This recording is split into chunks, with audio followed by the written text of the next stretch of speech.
오늘 말씀의 제목은 하나님 약속 앞에 다시 서라입니다. 하나님 약속 앞에 다시 서라. 오늘 말씀은 주일에 에브라임이 여호수아에게 불평했던 것과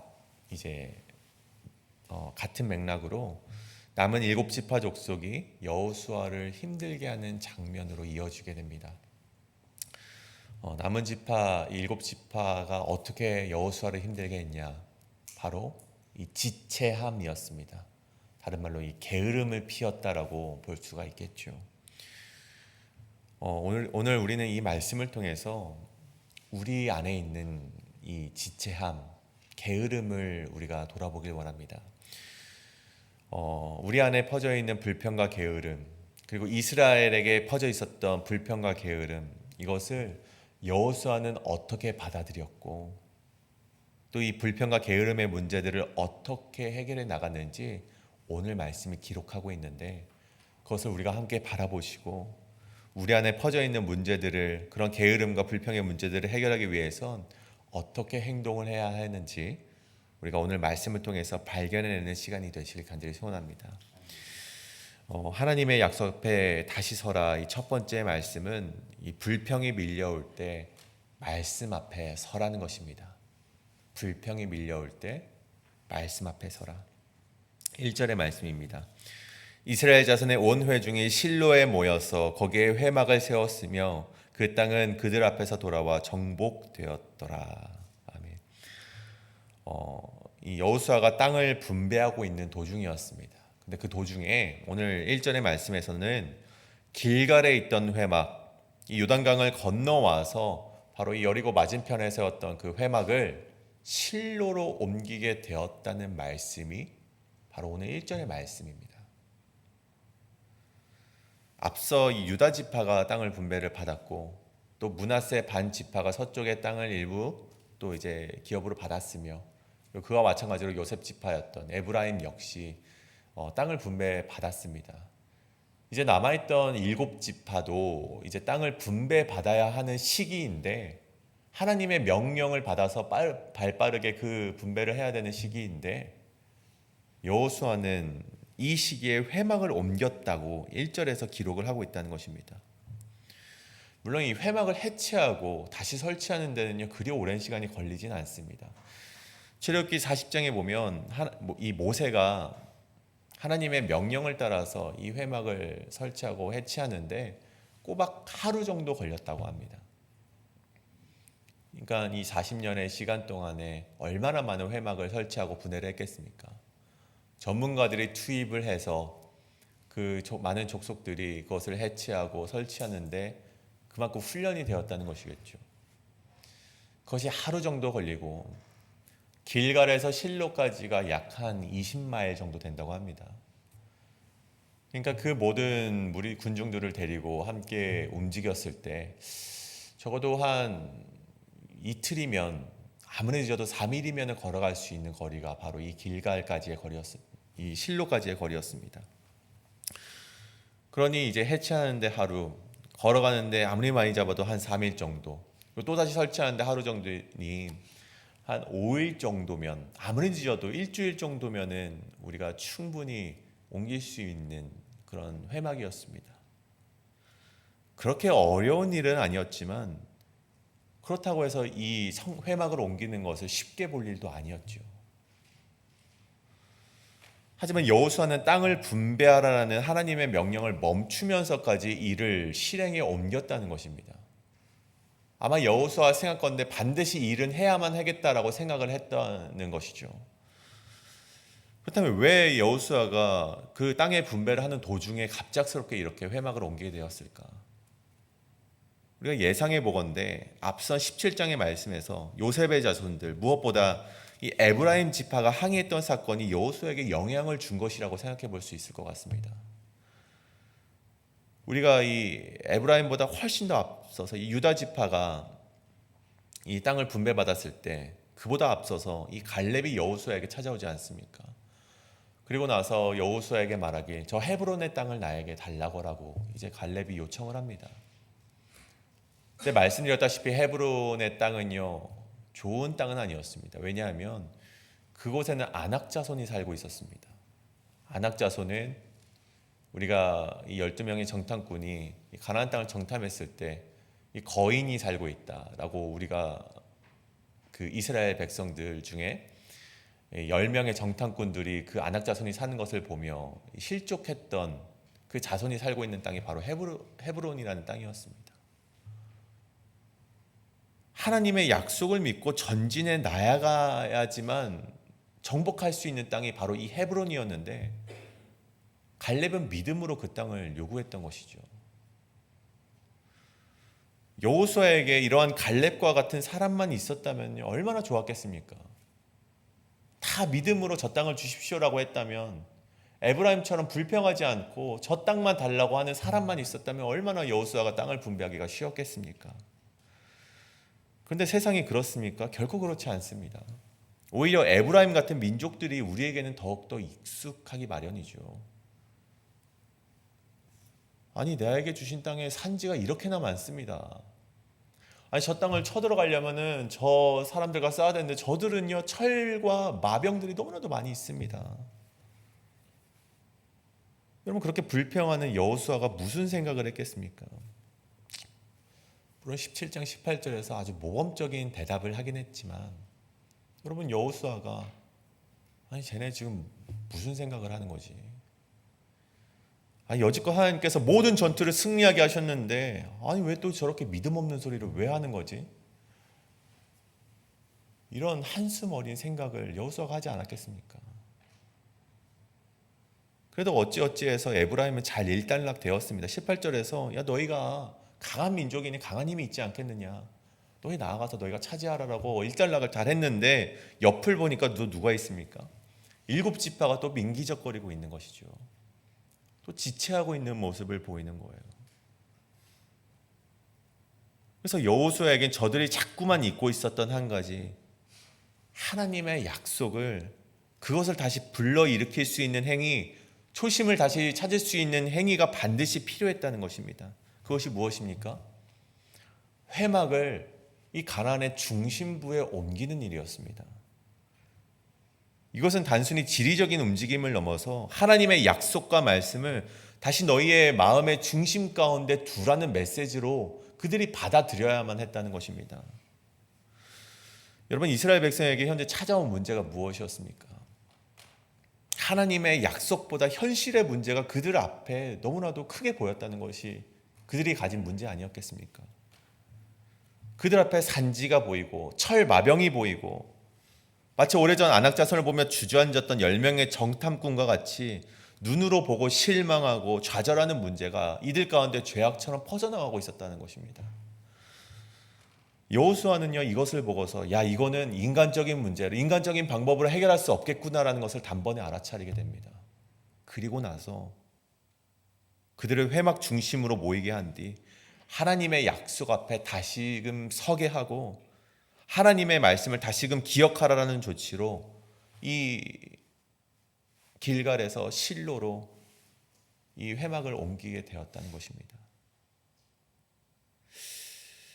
우리 역시 삶에서 어려움이 닥칠 때 이 현실의 문제만을 우리 눈으로 바라보면 어찌 이 즐거움과 기쁨이 생겨날 수 있겠습니까? 결코 그렇지 못한다는 것입니다.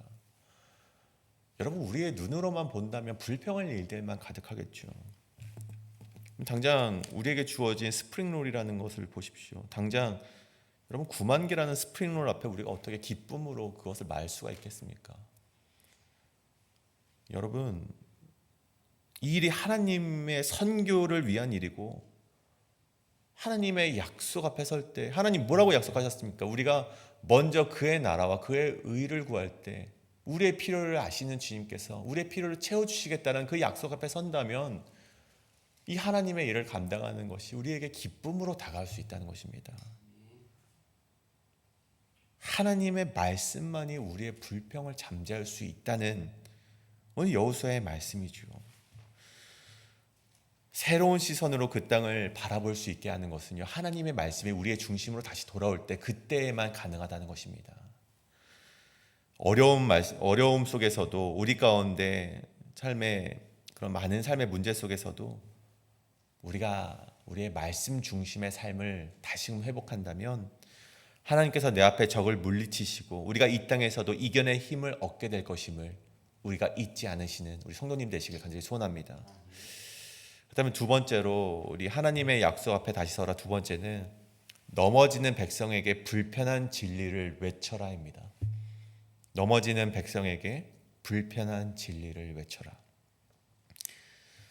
만약 누군가가, 우리 한 가지 상상을 해봅시다. 우리 만약 누군가가 우리에게 좋은 명품 숍으로 데려가서 여기 집으시는 모든 것을 선물로 드리겠습니다 라고 한다면 여러분 달려가시지 않겠습니까? 심지어 누가 찜해놓은 그런 상품이 있을지라도, 찜해놓은 명품 가방이 있을지라도 여러분이 가지고 싶어 한다면 그것을 빼앗아서 여러분에게 주겠습니다라고 누군가가 말한다면 여러분은 어떻게 하시겠습니까? 빨리 가서 구경이라도 하겠죠. 무슨 상품이 있는가 보고 우리가 건지려고 하겠죠. 오늘 이스라엘 백성은 그러한 약속을 받은 것과 마찬가지였습니다. 젖과 꿀이 흐르는 하나님의 약속의 땅을 하나님께서 이들에게 주시겠다라고 약속을 하셨습니다. 가나안에 살고 있었던 그 원래 있었던 족속들은요, 그 땅을 빼앗기지 않고자 이 철과 마병으로 정말 그것을 붙들고 있지만 하나님께서는 그것을 빼앗아서라도 이스라엘 백성에게 주시겠다라고 오늘 약속을 하셨다는 것입니다. 근데 오늘 말씀 3절에 어떻게 되고 있습니까? 여호수아가 이스라엘 자손에게 이르되 너희가 너희의 조상 하나님 여호와께서 너희에게 주신 땅을 점령하러 가기를 어느 때까지 지체하겠느냐? 이 땅을 거저 주셨음에도 불구하고 일곱 지파가 지체하고 있는 모습을 보였다는 것이죠. 그래서 지체하다라는 단어로 쓰인 라파는요, 게으름을 피우다라는 뜻으로 더 의미가 우리가 좀 더 바라볼 수 있다는 것입니다. 그러니까 게으름을 피우고 있는, 하나님의 약속 앞에 게으름을 피우고 있는 일곱 지파의 행태로 오늘 말씀에서 보여지고 있다는 것입니다. 오늘 말씀을 묵상하고 있는 가운데 그들이 왜 게을렀는가에 대해서는 기록이 된 바가 없기 때문에 우리가 한번 생각해 볼 수 있는 것이죠. 그들이 왜 게을렀을까? 왜 지체하고 있었을까? 우리가 충분히 한번 생각을 해볼 수 있을 것 같습니다. 한 세 가지로 생각을 해보건데, 첫 번째는 그들이 그 땅을 정복하러 나가는 것이 부담스럽고 한편으로는 두려움이 있었기 때문에 지체하고 있는 것은 아닐까 생각해 볼 수 있다는 것입니다. 땅을 분배받는다는 것이 단순히 소유권만을 받는 것이 아닙니다. 마치 우리의 부모님께서 우리에게 너희 재산 물려받아 라고 해서 그냥 받기만 하면 되는 것이 아니었습니다. 이 말씀 가운데 땅을 분배받는다는 것은요, 앞으로 그 땅을 정복해야 되고 차지해야 되는 책임까지도 주어진 것이 바로 분배의 의미였습니다. 7개의 지파는요, 아직 강하게 버티고 있는 가랑 민족들과의 전투를 어떻게 보면 부담스럽게 여기기도 했고, 또는 어떤 두려운 마음이 있었기 때문에 나아가지 못하고 지체했을 것이라고 생각해 볼 수 있다는 것이죠. 여러분, 요즘 시대도 마찬가지입니다. 하나님께서 우리를 향해 말씀하셨고 약속을 하셨습니다. 너에게 줄게라고 약속을 하셨는데 단순히 받으면 끝나는 것이 아니라 어떻게 해야 됩니까? 우리가 가서 정탐을 해야 되고 그들과 싸워야 하고 그 땅을 쟁취해내야만 하는 그런 일련의 과정들을 이 땅의 많은 그리스도인들이 부담스러워하고 혹은 두려워하기 때문에 우리가 이제 지체하고 게으름을 피고 있는 많은 그리스도인들이 있다는 것이죠.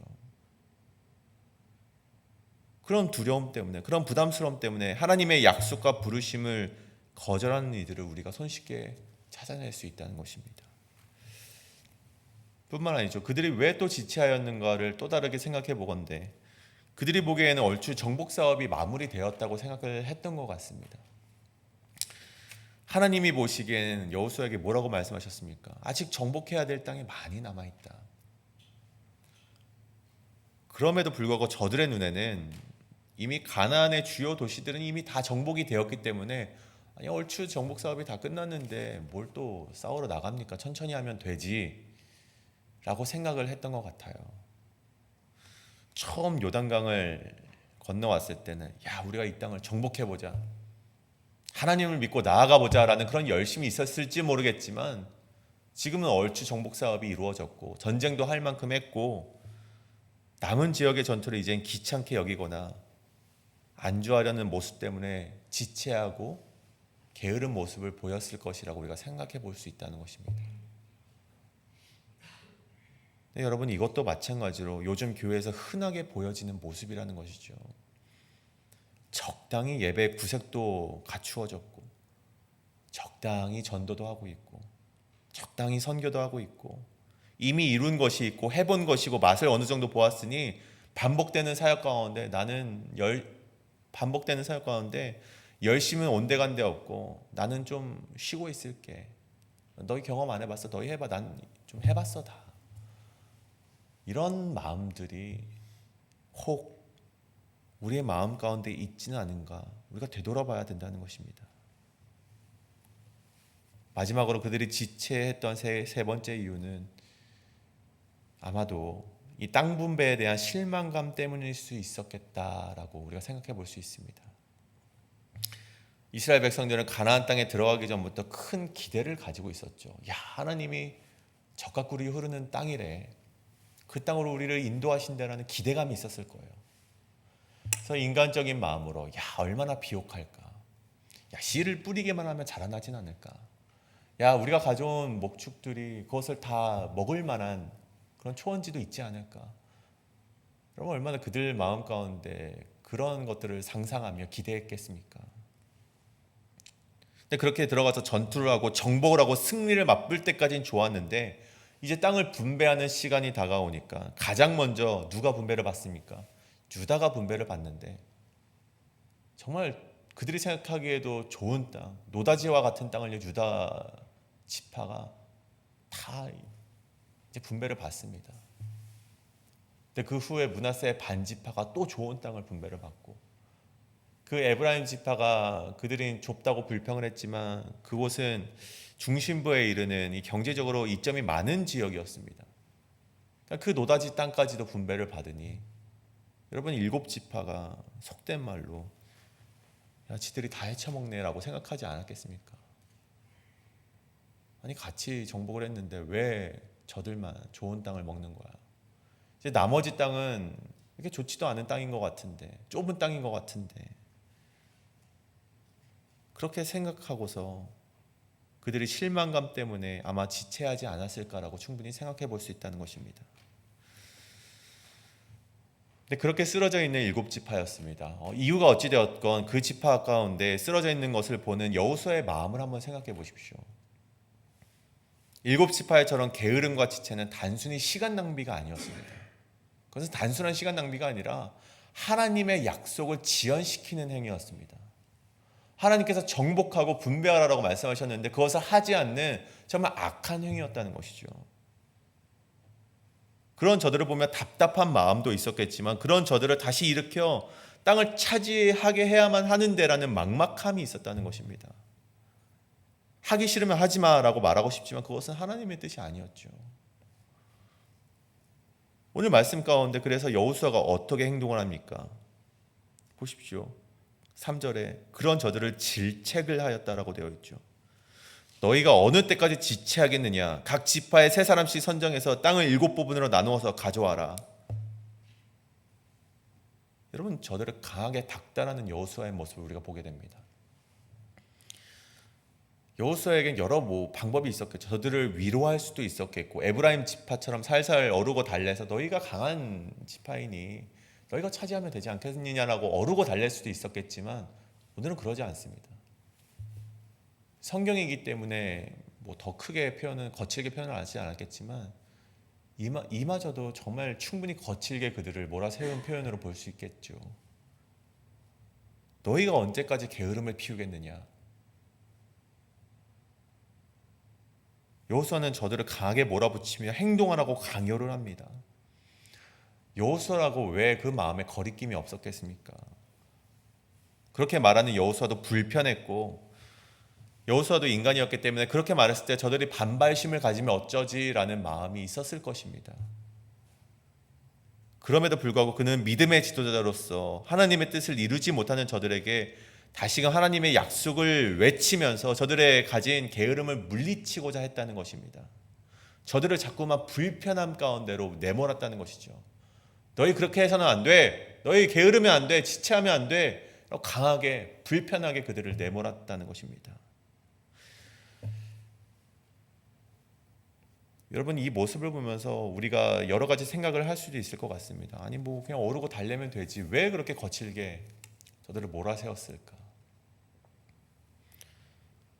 여러분, 그런데 우리가 분명한 것은요, 하나님의 말씀은 불편하다는 것임을 우리가 반드시 깨달아야만 합니다. 하나님의 말씀은 원래 불편한 것이라는 사실이죠. 하나님의 말씀이 우리를 살리는 말씀이고 생명의 말씀이 되는 것은 맞지만, 여러분, 그 말씀은 굉장히 불편하다는 것을 잊어서는 안 됩니다.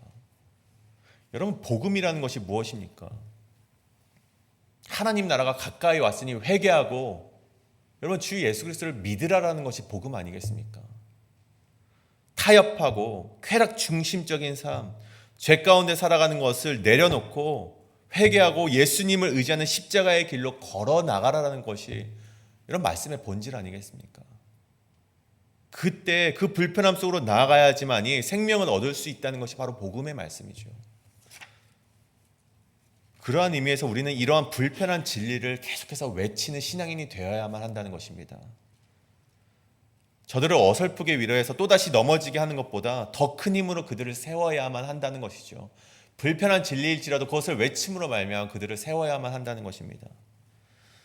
여호수아는 저들을 하나님의 약속으로 다시 세웠고 저들을 하나님이 함께 하시는 땅으로 보내게 되었습니다. 물론 우리에게는 이 척박한 세상 속에서 위로를 얻고 싶고 부드러운 말을 얻고 싶을 때가 더 많이 있습니다.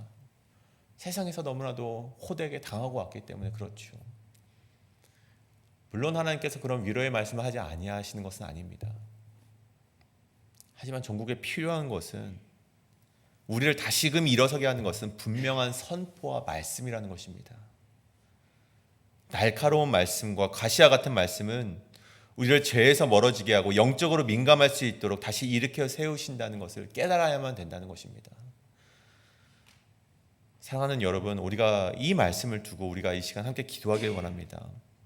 우리가 여호수아가 저들에게 자꾸만 불평하는 가운데 가장 먼저 행했던 행동이 바로 이 실로로 하나님의 회막을 옮겼던 것처럼, 그들의 중심으로 그 말씀을 옮겼던 것처럼, 또 그들이 넘어져 있을 때 하나님의 말씀으로 그들을 질책하며 다시 일으켜 세웠던 것처럼 우리의 삶 가운데 하나님의 말씀이 중심이 되고 말씀으로 다시금 일어나서 걸어 나가시는 여러분 되기를 간절히 바라는 마음 가운데 이 기도 제목을 놓고 함께 이 시간 기도하실 때, 하나님, 내 안에 말씀이 바로 서게 하여 주시옵소서, 내 안에 말씀 가운데 다시 일어설 수 있는 힘을 허락하여 주시옵소서라고 이 시간 함께 기도하며 나아가시는 시간 되길 원합니다. 함께 통성으로 기도하며 나아가시겠습니다.